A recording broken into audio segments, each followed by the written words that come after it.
Upcast, que no te lo cuenten. Escúchalo. Llega el segundo libro del universo Crímenes Ibéricos. Juicios de crímenes. El nuevo lanzamiento del exitoso podcast True Crime con millones de oyentes. 10 casos reales. 10 juicios que marcaron a la opinión pública en España. Escrito por la periodista experta y presentadora de televisión Carmen Corazzini, este libro nos lleva al corazón de las salas de vistas, donde se dice la verdad o se fabrica. ¿Cómo actuaron los jueces? ¿Qué pruebas lo cambiaron todo? ¿Hubo justicia o solo un veredicto? Una mirada única a cómo se construyen los relatos judiciales de los crímenes más impactantes de nuestra historia reciente. Disponible ya en Amazon y en las principales librerías. Coordinado por el equipo de Crímenes Ibéricos. Llega el libro Juicios de Crímenes. Si escuchaste el crimen, espera a ver cómo se dictó sentencia.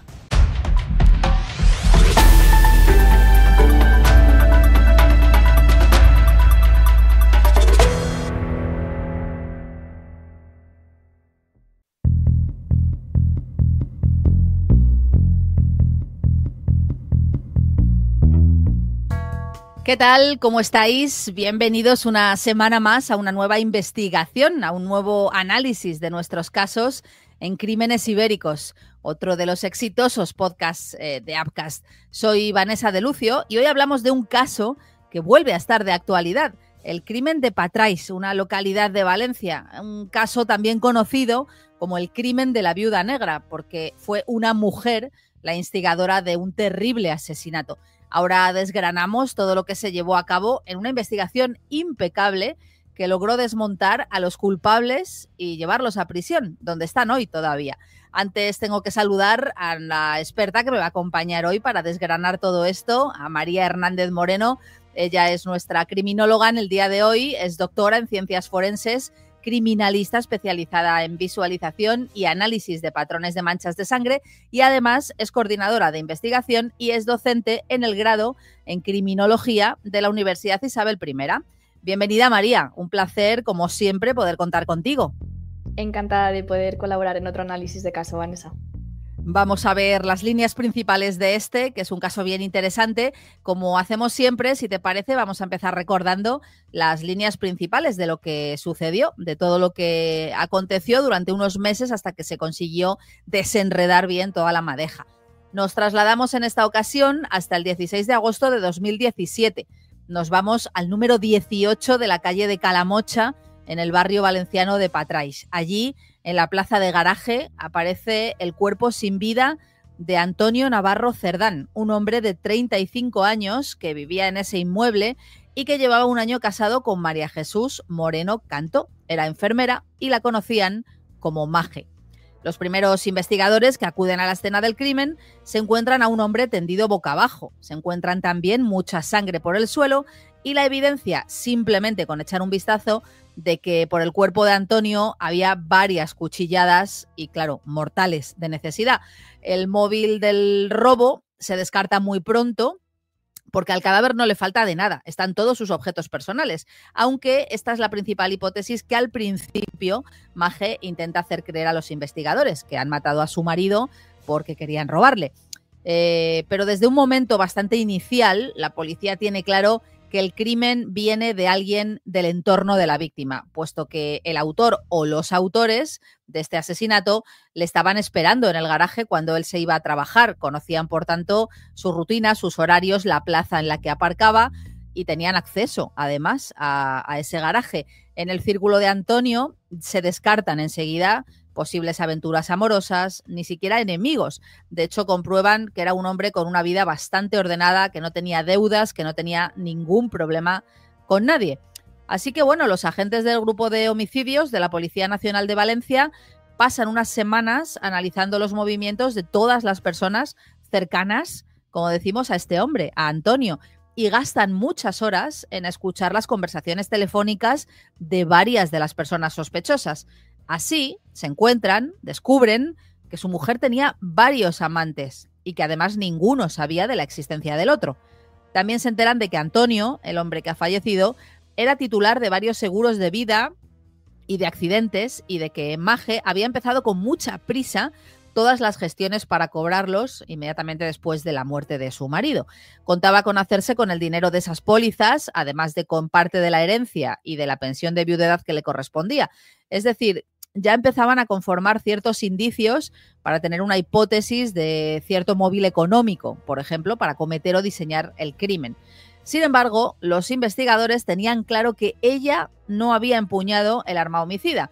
Aquí entra en juego la ciencia forense, de la que luego nos hablará más María, porque esta investigación forense concluyó que por la fuerza, por la pelea previa que se suponía, por las pisadas y por los patrones de sangre que manchaban el coche y por la altura de las cuchilladas, el asesino tenía que ser forzosamente un hombre. Sabían entonces que ella lo había pensado y que habría convencido probablemente a alguno de sus amantes de matar a su marido. Faltaba saber a cuál de ellos. Es decir, que detrás de todo estaba Mage y su deseo de librarse de su marido, aunque ella se había buscado una buena coartada, porque a la hora del crimen, a las 7:30 de la mañana de aquella madrugada de agosto, ella se aseguró de estar con su último amante, un publicista que también entró, claro, en la lista de sospechosos. El caso es que pasaban los meses, seguían con varios nombres en la pizarra, cuando en noviembre de 2017 escuchan a Mage hablar con uno de sus compañeros de trabajo por teléfono, con Salvador Rodrigo Lapiedra, un celador de la casa de salud donde ambos trabajaban, que estaba casado y que tenía una hija. Entre ellos parece ser que también existía una relación íntima o que había existido en el pasado, aunque es verdad que el interés era mucho más grande por parte de él, que estaba absolutamente prendado de ella.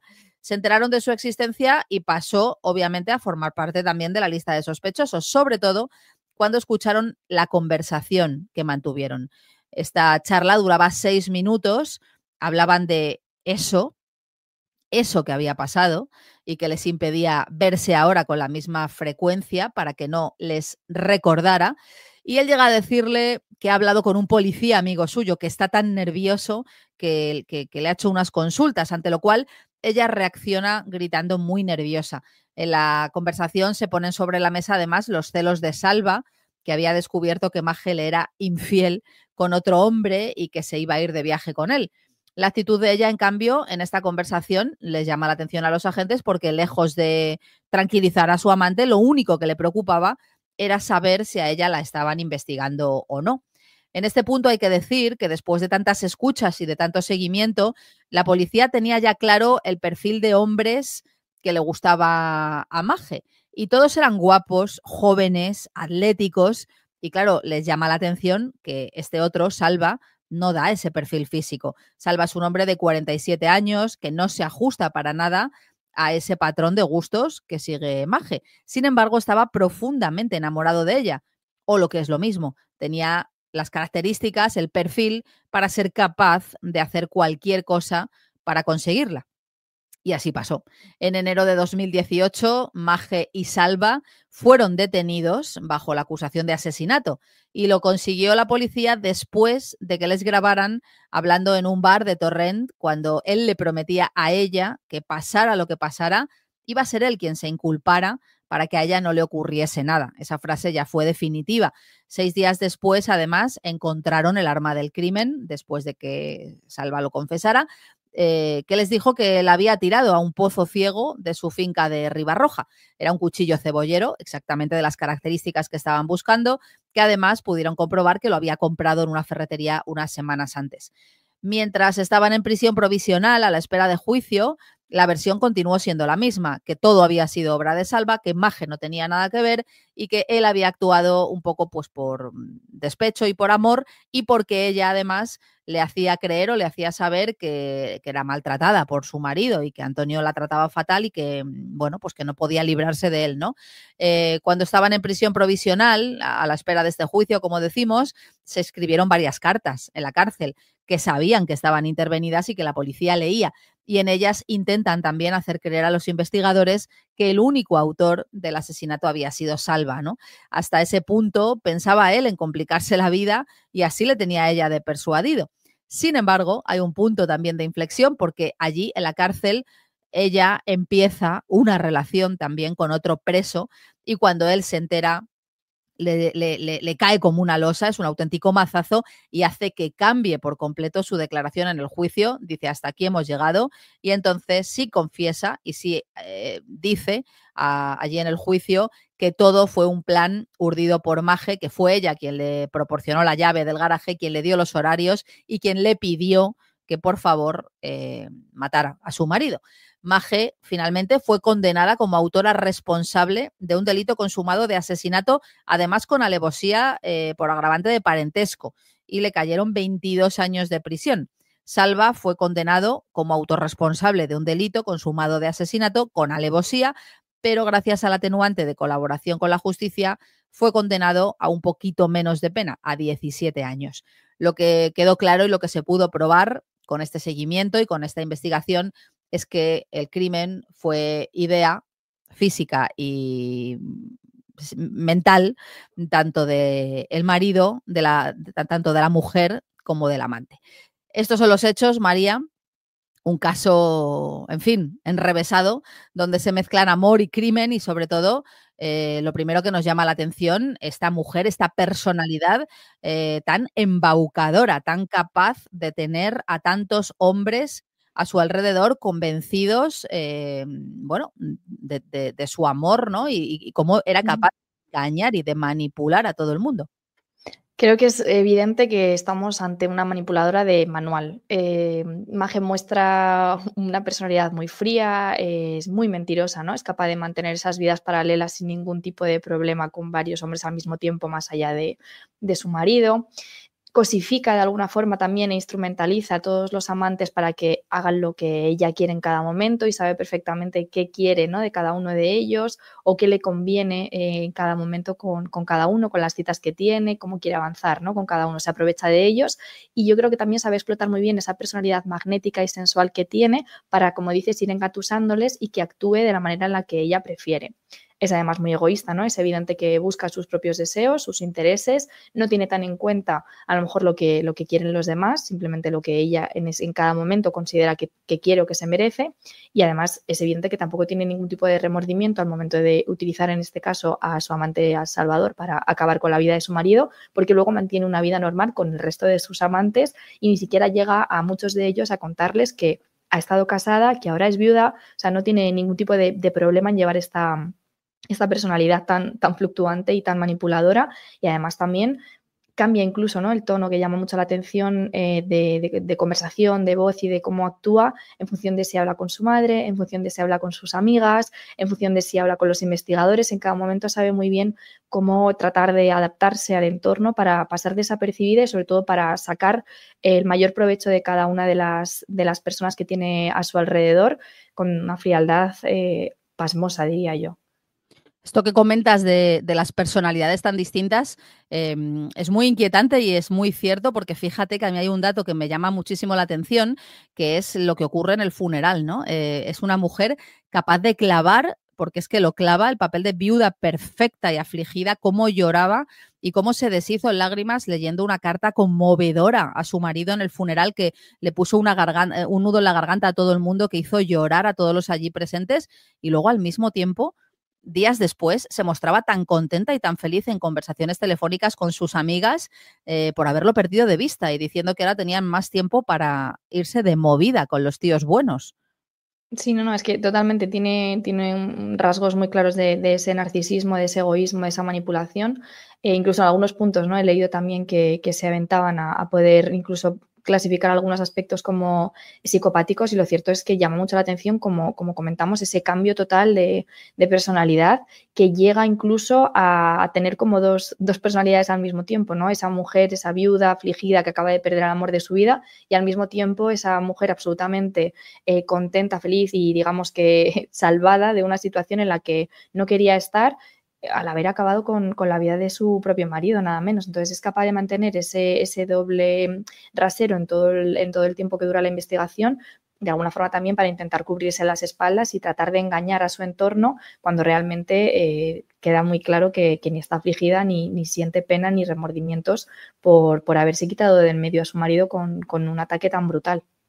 No sé, María, si la familia del asesinado, de Antonio, del marido, lo intuyó o la calaron desde el primer momento, porque es verdad que antes de casarse, bueno, no sé si la expresión es que fue dejando pistas, pero bueno, ella era una mujer muy guapa, joven, con un gran físico, que sabía que gustaba, sabía el efecto que provocaba en los hombres. Y cuando todavía eran novios, por ejemplo, le intentó convencer a Antonio de que pagara 80.000 euros para la reforma de la casa de sus abuelos en Novelda, en el pueblo que era de ambos, y él estuvo a punto de aceptar hasta que la familia, que supongo que le abrió los ojos, le pidió que mejor escriturasen a medias la vivienda, porque al fin y al cabo esa chica que acababa de aparecer y que era 9 años más joven que Antonio, bueno, había algo ahí en ella que no les acababa de convencer. Al final este tipo de personas yo creo que también sabe muy bien elegir a sus víctimas y sabe muy bien cómo desenvolverse en cada momento para que esa manipulación llegue al efecto que quiere conseguir en cada momento, ¿no? También tenía esa parte como de ambición económica y, como comentas, al final lo que quería era eso, conseguir otro piso, conseguir la pensión rápido, acceder al seguro de vida de él, y ese tipo de personalidad, cuando no estás a lo mejor, digamos, en el paraguas de esa manipulación y tienes otro tipo de relación menos asidua o tienes otra forma de comportarte u otra personalidad, a lo mejor sí que es más visible desde fuera. Pero evidentemente son pequeños puntos en los que tampoco es sencillo llegar a descubrir todo el perfil de este tipo de individuos. Y de todas formas, aunque la familia intentase tratar de alguna manera de hacerle ver a él que podía haber cosas que no encajasen, yo creo que nadie podría haber pensado jamás que los rasgos a lo mejor más egoístas o más narcisistas pudieran llevar a Magé a planear el asesinato de su propio marido, porque una cosa es que haya cosas que no te encajen o que consideres que a lo mejor no es la nuera perfecta, ¿no? Y que tiene algunos puntos que no te terminan de gustar para tu hijo, o que tal vez veas, ¿no?, que es un poco mentirosa o que en algún punto es demasiado egoísta o demasiado manipuladora. Y otra cosa es que la familia llegase a pensar en algún momento que podía tener este desenlace tan fatal. Yo creo que eso no pasaba por la cabeza de nadie del entorno de ninguno de los dos. No, obviamente, claro, tan lejos no. Lo que pasa es que yo lo que sí creo es que todos en la familia de Antonio tenían la intuición de que la cosa no iba a acabar bien. La propia boda es otra sorpresa, ¿no? Hay quien dice por el pueblo que Magé utilizó a este hombre para salir de allí, para marcharse de Novelda, donde ella se asfixiaba, según sus propias palabras, y poder marcharse a la ciudad, a Valencia. Sobre todo también porque muy poco antes de darse el sí quiero, Antonio descubrió que Magé ya le era infiel con un fisioterapeuta y estuvo la boda a puntito de suspenderse. La familia de él le retiró incluso la palabra a ella, no estaban nada de acuerdo con aquella unión, pero una vez más ella le convenció de que era el amor de su vida, de que la perdonara, y se casaron.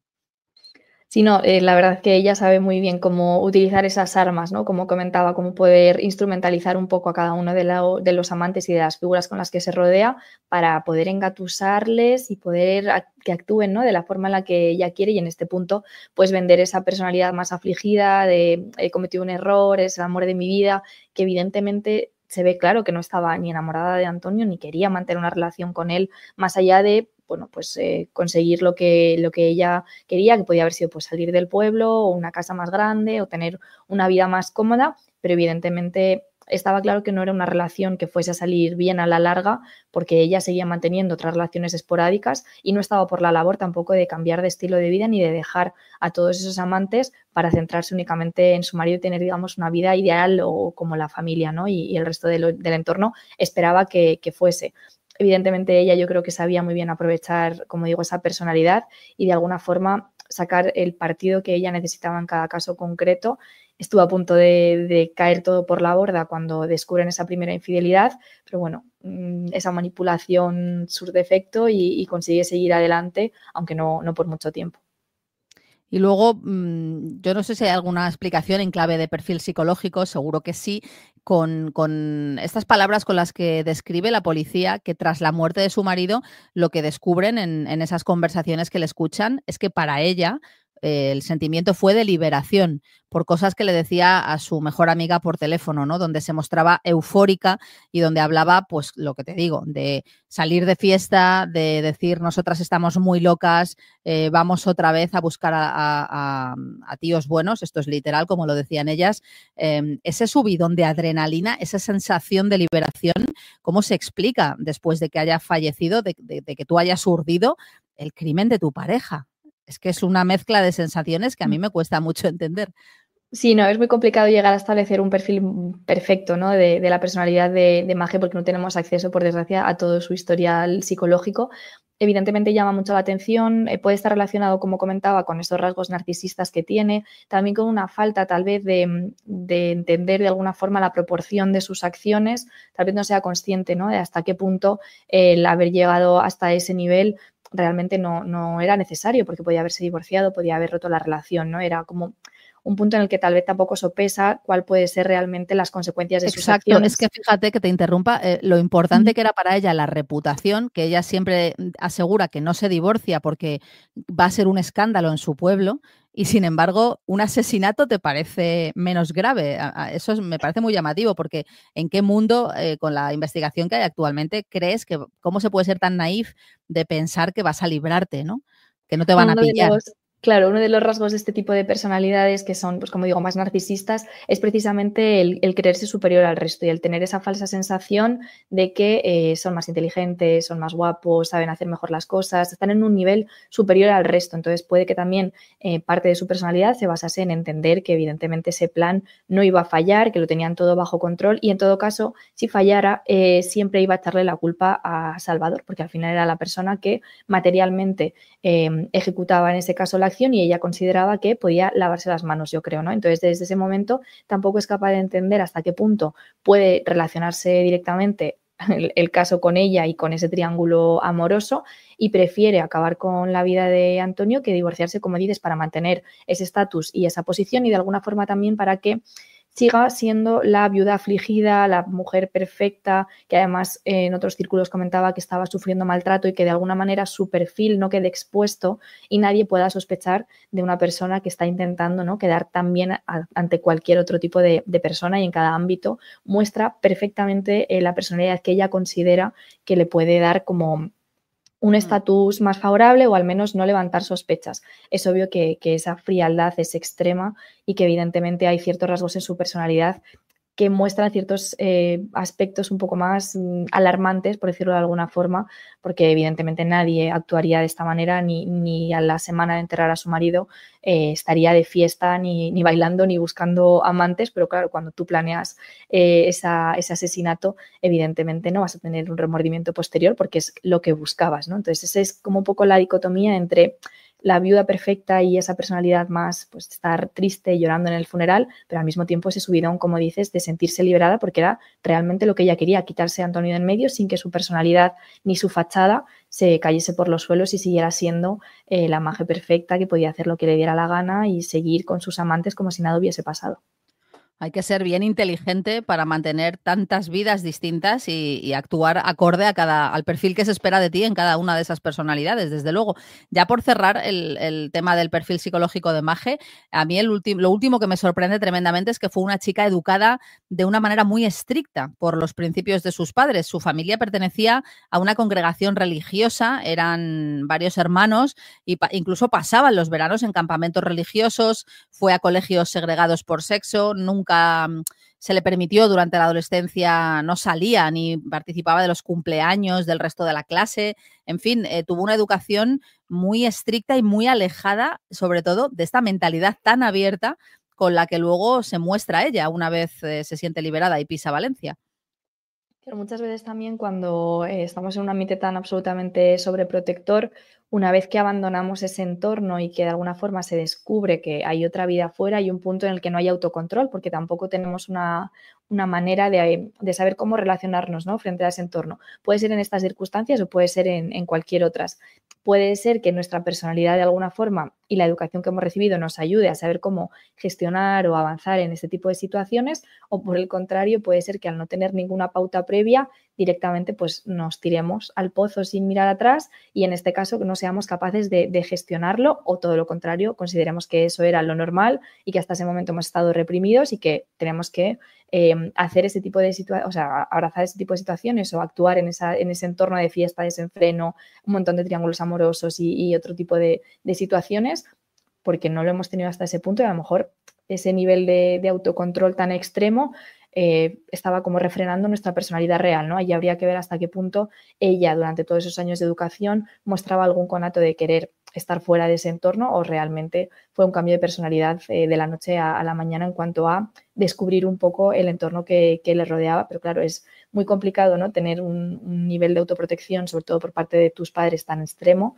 y que luego también de alguna forma en las conversaciones que se filtran con la madre también le empuje a tú sé feliz, a tu propia vida, ahora estás mucho mejor, es todo como realmente Sí, muy sí, eso me contradictorio. llama a mí la atención también, Claro, sí. llama mucho la atención que ni siquiera en su entorno más cercano intenten de alguna manera hacerle entender la realidad o tratar de acompañarla, pero de una forma un poco más garantista, ¿no? Porque tampoco barajan en ningún caso la desproporción de las salidas de tono que está teniendo ella, que a los 3 días llama a la madre y le dice, he visto un tío muy buenorro, me he ido. Es todo como un poco contradictorio, incluso en las personalidades de su entorno, que pueden ser también las explicaciones de por qué ella no entiende tampoco lo que está haciendo como algo gravoso, ¿no? Porque si tu entorno te lo enseña de una manera, tú aprendes ese comportamiento y no eres capaz tampoco de discernir entre aquello que es normativo, digamos, o habitual de lo que no lo es, porque tampoco has tenido esas enseñanzas. Entonces, este caso es muy complejo porque realmente todas las piezas que rodean la personalidad de esta asesina son bastante complicadas de entender.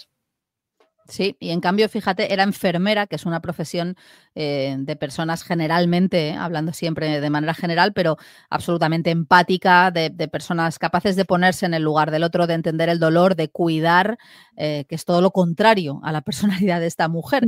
Pero bueno, vamos a también analizar a Salva, que es un perfil bien distinto, pero que es capaz de ejecutar un crimen.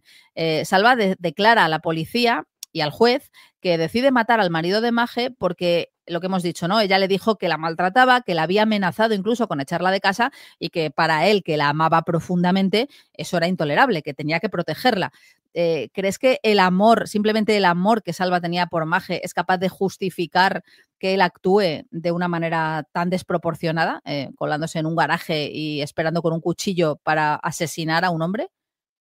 Claro, hay un punto en el que realmente yo creo que más que enamorado también estaba de alguna manera obsesionado con ella y ese miedo que tal vez sentía por perder a Maje era incluso superior al que podía llegar a sentir por matar a una persona, ¿no? Y él también lo llega a declarar en juicio, que estaba dispuesto a hacer cualquier cosa por ella y que tenía miedo de perderla y que además sentía que tenía que protegerla y que la forma de lograrlo, porque él estaba convencido, gracias también en parte, ¿no?, a esas mentiras y a esa manipulación que llevaba a cabo Maje, de que era una mujer maltratada y de que necesitaba protección y que de alguna manera él lo que estaba haciendo era lograr liberarla de esa situación y salvarle la vida o al menos intentar que ese maltrato supuesto no fuera más, ¿no? Entonces, de alguna manera se van a juntar esa obsesión y de alguna forma esa capacidad de tratar de protegerla con la sensación de no quiero perderla y a lo mejor si no hago esto, o bien hay un punto en el que realmente va a hacer algo con su vida y puede estar en riesgo, o bien me va a dejar porque no voy a ser lo suficientemente valiente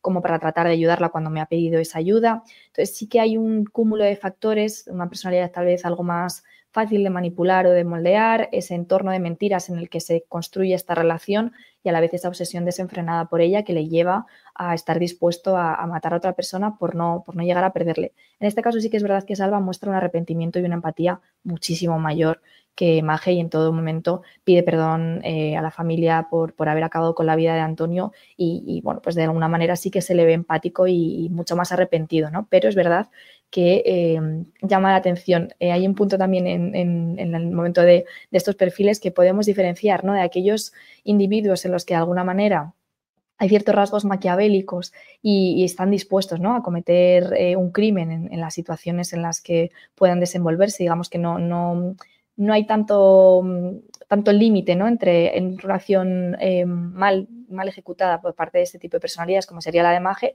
y otros individuos que por norma general no realizarían ningún tipo de acción ilícita, pero si son parte, en este caso, de este tipo de tramas en las que sienten que deben de hacerlo o tienen miedo a perder a otra persona u otro tipo de situación, digamos que sí que lo hacen, ¿no? Como personalidades que sí que están enfocadas en el mal y otras que, bueno, puede que caigan en este camino, pero de forma natural no hay rasgos maquiavélicos en ellos, ¿no? No sé si me explico. Hay como se juntan, ¿no? Un poco la persona manipulada y la manipulable, uno que sí que tiene rasgos maquiavélicos que sería Mage y otro que no, pero que finalmente termina accediendo por un temor irrefrenable de perder a su amada. De hecho, es que fíjate, esto que dices se ve muy claramente en la noche previa al crimen, por ver las diferencias entre uno y otro. Salva había comprado ese cuchillo de 15 centímetros en una ferretería, confiesa que la noche anterior no pegó ojo, que estaba nerviosísimo. Mage, sin embargo, la pasa con su amante, el publicista, e incluso tuvo el cuajo de ponerse a hacer una empanada, le dejó un trozo a su marido en la cocina para que cenara con un mensajito diciendo que estaba hecha con mucho amor, mientras le decía que se iba al hospital porque le tocaba turno, que tenía guardia por la noche. Era mentira, claro. Tanto la otra parte de la empanada como ella estaban en casa de su amante, del que ni el marido ni Salva sabían nada. O sea, ¿cómo puede ser tan distinto el perfil y la manera de comportarte de uno y de otra? A ella no tuvo ningún reparo en pasar la noche con uno de sus amantes, pasándoselo estupendamente, mientras sabía que Salva estaba ahí agazapado desde la madrugada en el garaje esperando a que su marido bajara para ser asesinado. No, totalmente. Por eso, de alguna forma, hay que entender como esa confluencia de estos dos perfiles, ¿no? Ella que sí que tiene esos rasgos más peligrosos, ¿no? Desde un punto de vista delictivo, porque sí que muestra algunos patrones maquiavélicos, y él que al final está dispuesto a llevar a cabo un delito absolutamente desproporcionado, pero su personalidad, sus rasgos psicológicos no tienen esa maldad en el fondo, ¿no? Y llama mucho la atención que al final se junten para ejecutar este asesinato, pero es importante entender que son dos perfiles totalmente opuestos. Vamos a la investigación pura y dura. Te hago varias rápidas. Una en la que tú eres especialista, la sangre que se encuentran en la escena del crimen nada más llegar. La policía tiene claro, solo por ver el coche que tiene sangre en una esquina, en el faro, deducen que haya habido un forcejeo, una pelea. ¿Qué necesitan o cuál es la clave para que sepan inmediatamente el forense que eso ha sido obra de un hombre?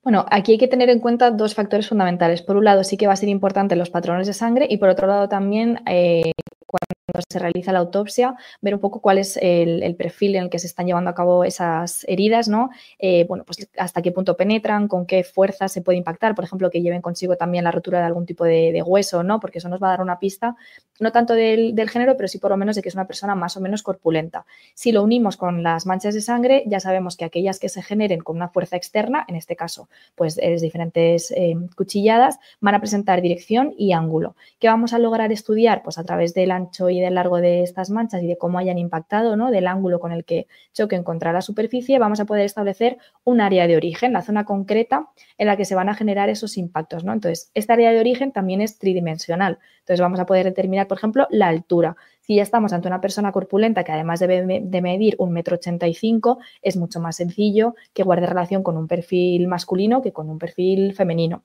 Si a esto se le suma además que se encuentran diferentes huellas de pisada y otros rastros que sí que van a concordar más pues, con un perfil masculino, la talla del zapato, ¿no? Por ejemplo, que va a ser mucho más grande, vamos cerrando un poco esa hipótesis, pero siempre de forma conjunta, no únicamente desde el análisis de patrones, ni únicamente desde la autopsia, ni únicamente desde las trazas instrumentales que analizarían esa huella, sino de manera conjunta para que podamos ir recogiendo toda esa información que nos van dejando las diferentes pistas, ¿no? Esos indicios, esos vestigios en nuestra escena y que podamos ir centrándolo de esta forma en un perfil sospechoso concreto.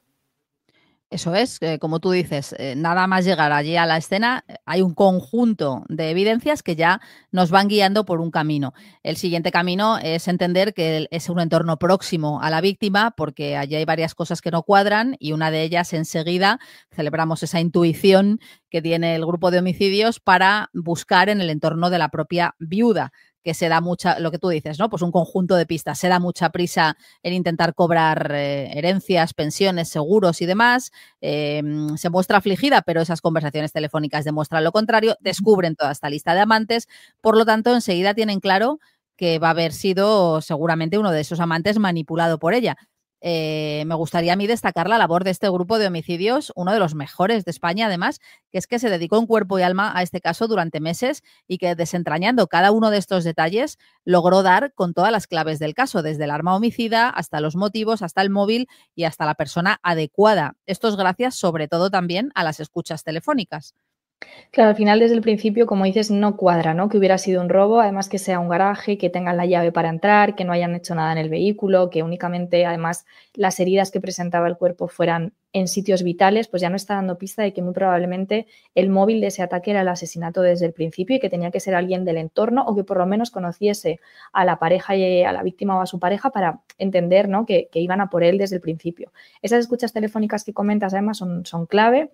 Se deben de llevar a cabo siempre en casos en los que se sospeche de una acción ilícita muy grave, porque al final contravienen, ¿no? con los derechos de secreto de comunicaciones. Entonces, bueno, es importante que haya una autorización judicial, un automotivado, que realmente muestre que es necesario acceder a este tipo de comunicaciones entre las personas sospechosas, porque es de donde más información vamos a poder sacar. De forma concreta, en España, el plazo máximo, si no me equivoco, es de 18 meses, pero en periodos que se pueden prorrogar de 3 meses en 3 meses, ¿no? En función de cuánta información estamos sacando, qué tipo de personas, una vez que cogemos una comunicación, por ejemplo, Mage hable de un amante o de otro, ¿no? Pues vamos apuntando esa información, pues a medida que vamos avanzando.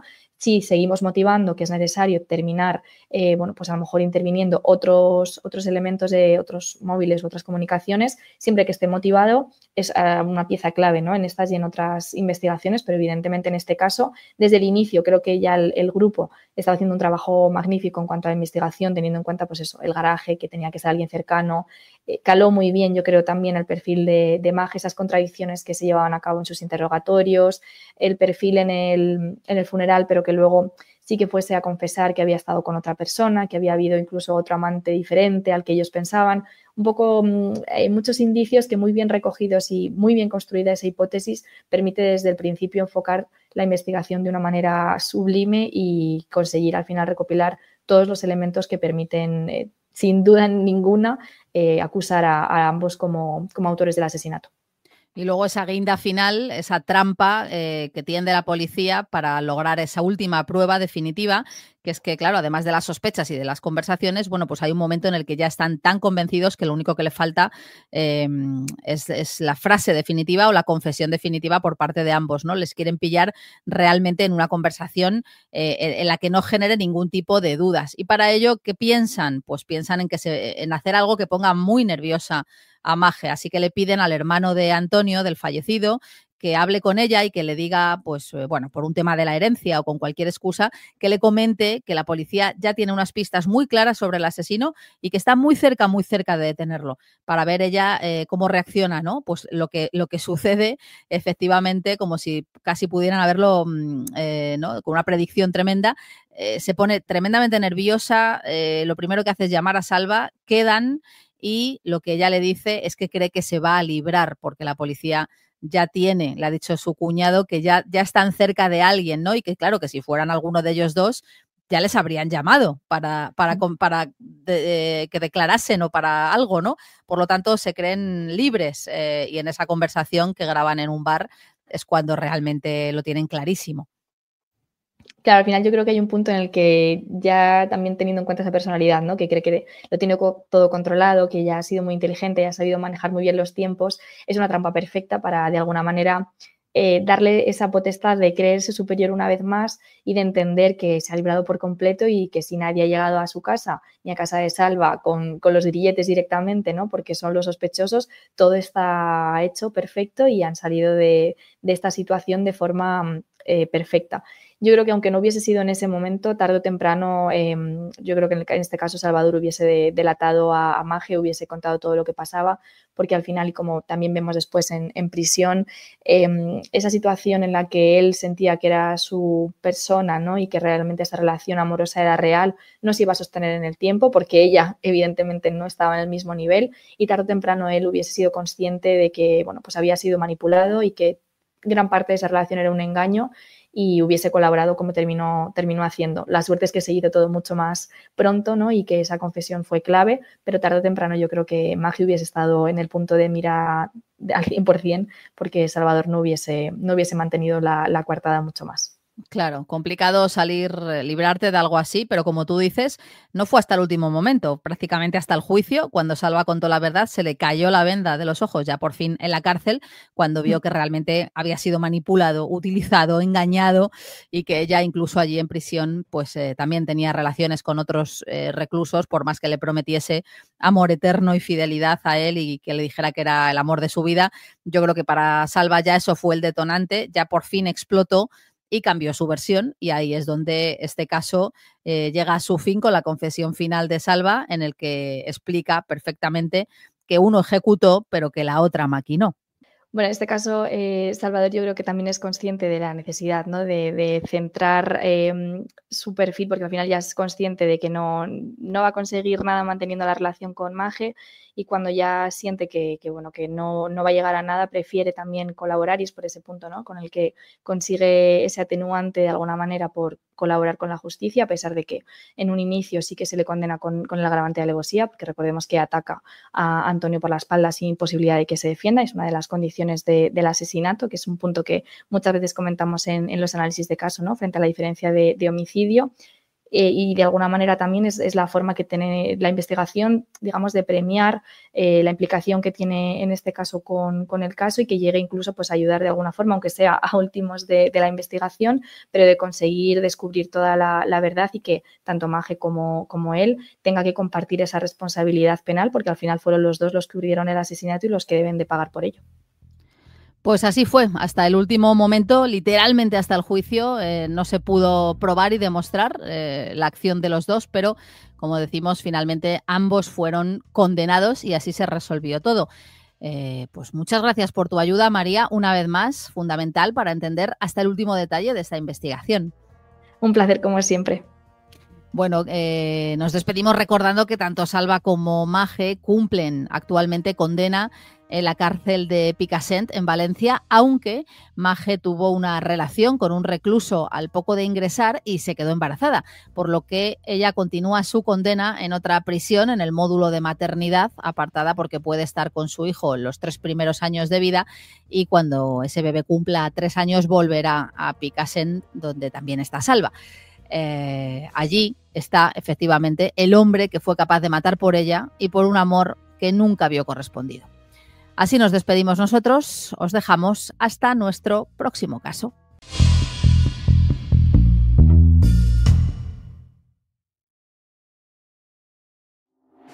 Pon la palabra Apcas en el buscador de tu plataforma de podcasting y conoce todas nuestras producciones. Apcas, que no te lo cuenten, escúchalo.